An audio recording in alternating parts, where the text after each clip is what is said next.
মায়েরা কিন্তু মাশাআল্লাহ সুন্দরী আছে। আমার মেয়ে মাশাআল্লাহ রূপেও যেমন গুণেও তেমন। আমাকে তো খুব পছন্দ হয়েছে। আসিফ তুই কি কস? দেখেন আপনারা যেটা ভালো মনে করেন। মাশাআল্লাহ আমার ছেলে যখন পছন্দ হয়েছে আর আপনাকে যদি আপত্তি না থাকে তাহলে কিন্তু আমরা কথা আগাইতে পারি। না আমার আর আপত্তি কি আছে? না যেহেতু খোঁজ খবর করে আমরা জানতে পারছি ছেলে মাশাআল্লাহ আয় রোজগার ভালোই করে, প্রায় ইনশাআল্লাহ আগাইতে পারি। কি ব্যাপার? গত 2 দিন যাবত দেখতেছি বাড়ি থেকে বাইরেও না। এর আগে সংসার হয়ে গেল নাকি? ধুরো ভাবি, মজা নিও না তো। এমনিতে কিছু ভালো লাগতেছে না, ছাতার মাথা। ভালো লাগার একটা ব্যবস্থা করছি। আয়ের মোবাইল টিকা লুকায়া ছেলে রিমো নাম্বার নিচ্ছি। তুমি এক কাজ করো, পুকুর পাড়ে যাও, এখন ওইদিকে যায়া ছেলের লগে কথা সারা লও। আমি এদিকে দেখতেছি। ঠিক আছে। আসি। হ্যালো, কিরে কথা কয় না? আবার ফোন। হ্যালো, আসসালামু আলাইকুম। ওয়ালাইকুম আসসালাম। কে? আমি শিউলি। মোজাম কাকার মাইয়া শিউলি? স্যার মোজাম চাচা মেয়ে শিউলি। আমি বারে কালীর মাইয়া শিউলি। কোন বারে গেলি? 2 দিন আগে আপনার একজন মাইয়ার সাথে বিয়ে ঠিক হইলো না, আমি ওই মাইয়া শিউলি। আমি আরো ভাবতেছিলাম সকাল থেকে যে আমি আপনার একটা ফোন দিই। আপনার সাথে আমার একটু জরুরি আলাপ আছে। জি বলেন না। এই বিয়া আমার মনের বিরুদ্ধে হইতেছে, সম্পূর্ণ আমার মনের বিরুদ্ধে। এই বিয়াতে আমার কোনো মত নাই। জোর করে কেন বিয়ে দিতেছে? তোমার কি কোনো বয়ফ্রেন্ড? সি সি সি এইসব কিছু না। আমি আমার কলেজ শেষ না করা পর্যন্ত বিয়ে শাদী করতে চাইতেছি না, কিন্তু বাসায় কেউ আমার কথা শুনতেই আসে না। কেউ তোমার কথা শুনুক বা না শুনুক, বিয়ার পর তুমি কিন্তু আজীবনের জন্য এমন একটা মানুষ পাইবা যে তোমার কথা শুনুক। আর পড়াশোনার কথা কইলা না, কলেজ কি তুমি যতদূর ইচ্ছা পড়তে পারবা, এতে আমার কোনো আপত্তি নাই। খারাপ না। কি ছেলেরা কেমন মনে হইলো? ভালোই। তোমার ভাইরে কি এখন পাকা কথা কইতে কুমু? তোমরা যা ভালো মনে করো। ভিডিও কলেতে সমস্যা কি? তুমি তো প্রায় আমার বউ হয়ে গেছে। এক প্রকার বউ মানে এখন তো শুধু কবুল করাটাই বাকি। ওইটাই বলেন আগে। আমি তো পারলে এখনই তোমাকে কবুল করে ফেলাই। বিয়ার বাজার সদাই সব কমপ্লিট, সামনে বিয়া, এখন আপনি বলতেছেন আসতে পারবে না? আমরা তো বিয়া ক্যান্সেল করতে আসি নাই। আমার আসিফের ওইখানে আকামা নিয়ে কি একটা সমস্যা হয়েছে। 2 মাস পরে ও যখন আইবো তখন আমরা ধুমধাম করে আবার অনুষ্ঠান করে বিয়াটা করে আমরা তো আত্মীয় স্বজনকে দাও দিয়ে দিছি। এখন তাগো কাছে আমরা ছোট হয়ে যাবো না? একটা সুন্দর সমাধান নিয়ে আইছি। কি এর আবার সমাধান নিয়ে আইছেন? বিয়া 10 তারিখে হইব। রন বিজয়পুর নিবাসী কবুল। আলহামদুলিল্লাহ। আপনি 2 মাসের কথা কইয়া অলরেডি 3 মাস পার কইরা দিছেন। আপনি কি আর আইবেন না? আর আসবো না কেন? আপনার একটা সাফ কথা কইতে, আপনি যদি এর 1 সপ্তাহের মধ্যে দেশে না আসেন, তাইলে আর আপনি কোনোদিন আমার মুখ দেখবেন না। দর্শি দর্শি দর্শি দর্শি। ও মা গো! কোয়া নাই বলা নাই, নতুন জামাইরে তোমরা হুট করে নিয়ে আস। জামাই নেন শরবতটা খান। ভাইয়া কাউরে না জানে হুট করে বিদেশ থেকে চলে আসছে। ভাবিরা নাকি একটু সারপ্রাইজ দেবে। আমরা জাস্ট ভাবিরে এক নজর দেখে চলে যাবো। শিউলি তুমি এইখানে? কি যে ভয়টা পাইছি আমি। এবার বাইরে আসেন। না ভাবি, আমার শরম করে। আপনার শরম মাগানের ব্যবস্থাই তো চলতেছে, আসেন।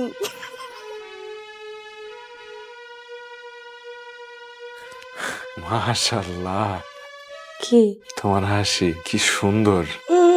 ডং। ভাইজান আপনার ব্যবসা কেমন চলতেছে? আর বইলো না, এত অল্প পুঁজি দিয়া কি ব্যবসা দাঁড় করানো যায়? ভাইজান কত টাকা হইলে আপনার ব্যবসাটা দাঁড়ায় যায়? আপাতত লাখ 5 টাকা হইলে হয়। আচ্ছা তাইলে বাজান, তোমার একটা কথা কইতেছিলাম যে তোমার কাছে যদি কিছু থাকে ওর জন্য কিছু করা যায় না। তোমার কি মাথা মতো খারাপ হয়ে গেছে? জামাইয়ের কাছে এসব কথা কেউ বলে? ভাইজান তাইলে আপনি আগামী সপ্তাহে আমার কাছে 5 লাখ টাকা লয়ে যান। মা তুমি দাঁড়ায় রইছো কেন? তুমি ওর মাছের মাথাটা দাও। আল্লাহ, শ্বশুর বাড়িতে প্রথমবার এসে পরীক্ষা দিছি। আল্লাহ আল্লাহ কোন মতে আমার পাসটা করে দিও আল্লাহ। শিউলে, রেজাল্ট কেমন হয়েছে? রেজাল্ট কি পাস করছি? আরে পাশের খবর পরে, আগে মিষ্টি খাও। আ করো।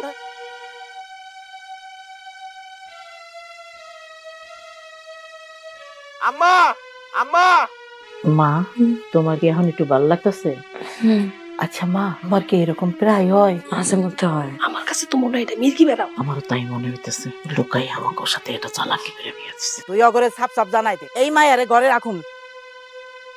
আসিফ তুমি কি বলো? সজীব ভাই, আপনার অন্তত আমার দিকে একটু চোখ গেছে। আমার পরিবারের মানুষজনের তো কোনো খেয়ালই নাই যে আমি এখানে বই আছি, অথচ আমার সংসারের বিচার হইতেছে। আমার মতামত নেওয়ার প্রয়োজন কেউ মনেই করতেছে। তোর আবার কিসের মতামত? আমি যেটা কইছি এটাই হইল। না তা হইব না। সন্তান হিসাবে মায়ের কথা শোনা পোলার কর্তব্য, অন্যায়ের প্রশ্রয় দেওয়া পোলার কর্তব্যের মধ্যে পড়ে না। আর এনে কি এর বিচার হইতেছে? এমন একটা রোগ যেটা তো ওর হাতেই নাই, আল্লাহ দিছে ওরে। এটার লেগে ওরে কেন আমরা দোষী বানাইতেছি? এমন হইতো অন্য একটা পোলার লগে হাত ধরে ভাইগা গেছে, নাকি আমার লগে বেইমানি করছে, কিছুই তো করে নাই, তাইলে কি আমি ওরে ছাইড়া দিমু? সবচেয়ে বড় কথা, আল্লাহ ওরে আমার কপালে লিখ। যদি আমার সংসার করতে হয় আমি ওর লগেই সংসার করবো, কারণ আমি ওর অনেক ভালোবাসি। ও আমার বউ। ছোট মোটো বিষয়ে আমি আমার সংসার ভাঙতে চাই না। যদি বেয়াদবি করে থাকি সবার কাছে আমি ক্ষমা চাইতেছি।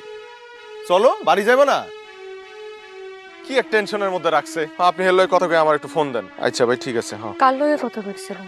আমার কফিলের লগে। তো আপনি ওনার লাগে এইভাবে কথা কইতেছিলেন কেন? আর কইও না, হালায় এমন হাউল, মানে আমার কইতেছে যে আমার এই মাসের মধ্যেই নাকি যাইতে হইব ফেরত। আমি না বুইলাই গেছিলাম, তো যাইতে হইব।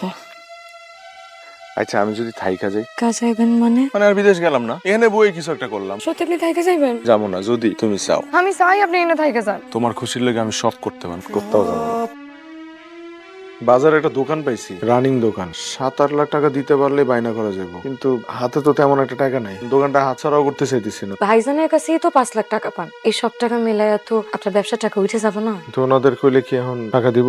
1 মাসও হয় নাই তোরা টাকাটা ধার দিছস। মাত্র 2 সপ্তাহ আগে আমি তুলাস ব্যাগ সুপার ব্যাগের ডাল লিজ দিলাম, আর তুই চলে আইছস টাকা নিতে। বেশি দরকার না হইলে তো চাইতে আসতাম না। যেই ব্যবসার 2 বছরেও পাগো যায় নাই, ওই ব্যবসা কোনোদিন খারাইবো না। এসব ঢঙের কথা কইতে মানা করো তো আম্মা। আমার টাকা ফেরত দিতে কও। তুমি খারাপ হইছস কে খাম্বার মতো, গামছাটা দাও না।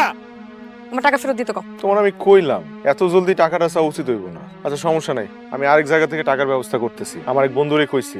আমি কি কই এখানে ব্যবসা করার চেয়ে আরো কয় বছর বিদেশ থেকে আসেন। ব্যবসা তো আর সব সময় এইভাবে হয় না, তুমি রানিং দোকান তো আর সব সময় পাবো না। আর আমি তোমারে সারা বিদেশে কিভাবে থাকবো, তো পারবো না। আগে তো একা ছিলাম, এত কিছু বুঝতাম না। তোমার জড়ায় না ধরলে আমি রাতে বেলা ঘুমাইতে পারি না। তুমি যখন ওই বাড়িতে যাও, আমি হারা রাতে এপাশ ওপাশ করি, আমার খারাপ লাগে। আর হেই আমি তোমার থুয়ে বিদেশে আমি একলা কিভাবে থাকবো, পারবো না। আমি তোমার খারাপ লাগবো না? তুমি ভালোবাসো না আমারে? সে তো।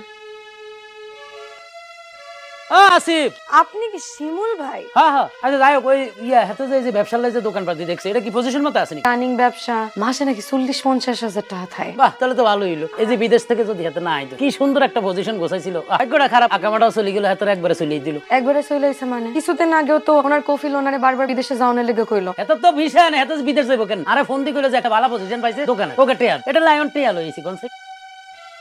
এত তো কইলো যে কাউরে কিছু না কই দাও, সব বটর বটর করে কই লইছি। শিউলি, টাকার বন্দোবস্ত হয়ে গেছে। কালকে সকালে গিয়ে আমরা দোকানের বায়নাটা করে ফেলবো। না, কালকে বায়না করতে যাইতে হইব। হ্যাঁ? আপনি কালকে যাইয়া আপনার বন্ধুরে টাকা ফেরত দিয়ে আসবেন, আর আপনি বিদেশ চলে যাবেন। কি হয়েছে তোমার? শরীর খারাপ করতে? না, আমার শরীর খারাপ না। ও আচ্ছা, এমনিতেও তো আপনারা সবাই মনে করেন আমি অসুস্থা। আমি এই কথা আবার কবে কইলাম? আপনি কোন নাই, কিন্তু আপনার পরিবারের সবাই জিগারে দেখেন আমি মির্গি রোগী বললাম, আমার ধারে কাছে কেউ ঘেসতে চায় না। কি হয়েছে তোমার? আপনি আমারে ভালোবাসেন? আরে ভাই, ভালোবাসি দেখেই তো বিদেশ যাওয়ার প্ল্যান বাদ দিয়া তোমার লগে এখানে থাকার সিদ্ধান্ত নিছি। কেমনে এত মিথ্যা কথা কোন? আমি মিথ্যা কথা কইতেছি? আপনি তো আমার সঙ্গে এখানে থাইকা যান। আপনি এখানে থাইকা গেছেন কারণ আপনি আর বিদেশ যাইতে পারবেন না বইলা। আপনার বন্ধু আমার একটা সব বইলা গেছে। আপনি কেমনে পারলেন আমার সাথে এত মিথ্যা ভালোবাসার নাটক করতে? একটাবার বুকটা কাঁপে নাই আপনার? আমি আসলে তোমায় কি বুঝাইবেন আপনি? আমি কথাগুলো তোমারে কইতাম। কি কইতেন আপনি আমারে? আপনি আমারে কি কইতেন? আপনি আমারে ধরবেন না। কি হইছে? কিছু না আম্মা, তুমি ঘরে যাও। এত রাতে? না না না, উনি ঘরে যাবে কেন? ওনার জানতে হইবে না যে ওনার পোলা কত বড় একটা মিথ্যাবাদী। শিউলি, এবার কিন্তু বাড়াবাড়ি হয়ে যায়। কিসের বাড়াবাড়ি? বাড়াবাড়ি তো আপনারা শুরু করছেন। আমি মির্গি রোগী বইলা, এই আপনি আমারে সবার সামনে ময়লার মত জুড়া দিছেন। আর আপনার বলা এখন এত বড় একটা মিথ্যা কথা কইছে। আমার উচিত আমার সাথে সংসার করা? এই আপনি সরেন। যাও তুমি যাও। তুমি যদি আমার লগে ভালোই না থাকো, আমার লগে সংসার করতেই না পারো, তাহলে তোমার দুই চোখ যেদিকে যায় তুমি হেদিকে যাও। কি কইতেছস? নিজের মাইয়ারে আমি এমন গাঙ্গে বাটাই দিলাম। আল্লাহ যেমন মুশকিল দেয়, মুশকিল থেকে আসানের পথও দেখায় দেয়। আসানের পর কেমনে দেয়? আমার মাথায় একটা বুদ্ধি আইছে মা। কি বুদ্ধি আইছে?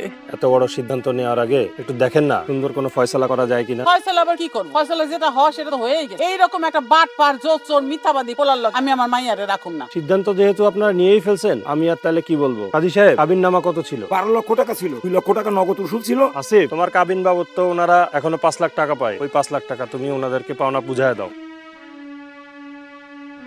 এই হাসিম, থামো। আগে শিউলিকে ডাকো, আগে ডিভোর্স পেপারে সই করুক। শিউলির টাকা শিউলি বুঝে নিবে। ওট কইতাছি ওট। এটা এখানে 5 লাখ আছে, বুঝালো এন সই কর। আরে সইটা করতাছস কেন? সই কর। আর সই করছ না কেন? রং চলতেছে এখানে নাও না। এই খবরদার, ও হলো আমার বিয়ে করা বউ। ওর গায়ে কেউ হাত তুলে আমি কিন্তু খবর করে ফেলাবো। খবরদার! আর একটা চর যদি ওনার গায়ে লাগে, আমি কিন্তু এটা নিজের গলায় ঢুকাই দেব। ছোটকাল থেকে আমার পরিবার আমারে বোঝা মনে করে আসছে। কাবিনের কত টাকা পাবা, হ্যাঁ? আর আমার অনুভূতির কোনো মূল্য নাই, আমার চাওয়া পাওয়ার কোনো মূল্য নাই। আপনারা বলেন, এই লোকটা আমার এত বড় একটা রোগ, যাইরাও আমার হাতটা ছাড়ে নাই, আমি কেমনে ওনার হাতটা ছাড়ি? আব্বা, ছেলে মেয়ে ভালো না হইলে নাকি বাপ্পা ত্যায্য করে দেয়। আজকে আমি তোমাদের অবাধ্য হইয়া অনেক বড় একটা সিদ্ধান্ত নিতেছি আব্বা। আমি আমার সংসার, আমার স্বামীর মায়া ছাড়া আমি কোথাও যাইতে পারবো না আব্বা। আমার যদি ওনার সাথে ভিক্ষা করা লাগে, আমি ভিক্ষা করে খাবো আব্বা, কিন্তু আমি কোথাও যাইতে পারবো না ওনারে চাইলাম। আমার তুমি মাফ করে দিও। এই টাকার হক তো আমার, আমি আপনার এই টাকা দিলাম। সবাইরে প্রমাণ করে দেন, কাউরে যদি সত্যিকারের ভালোবাসে, দুনিয়াতে যত বাধা আসুক না কেন, আপনি সামনে আগাই যাইতে পারবেন। আমি জানি আপনি পারবেন। তুমি পাশে থাকলে আমি সব পারবো। এখানে যারা আছে সবাইরা বইলা দেন, যারা যারা থেকে আমার স্বামী টাকা পায় তারা যেন আগামী 1 মাসের মধ্যে আমাদের সব পাওনা টাকা ফেরত দিয়ে, তা না হইলে আমি কিন্তু আইনি পদক্ষেপ নিব। চলেন।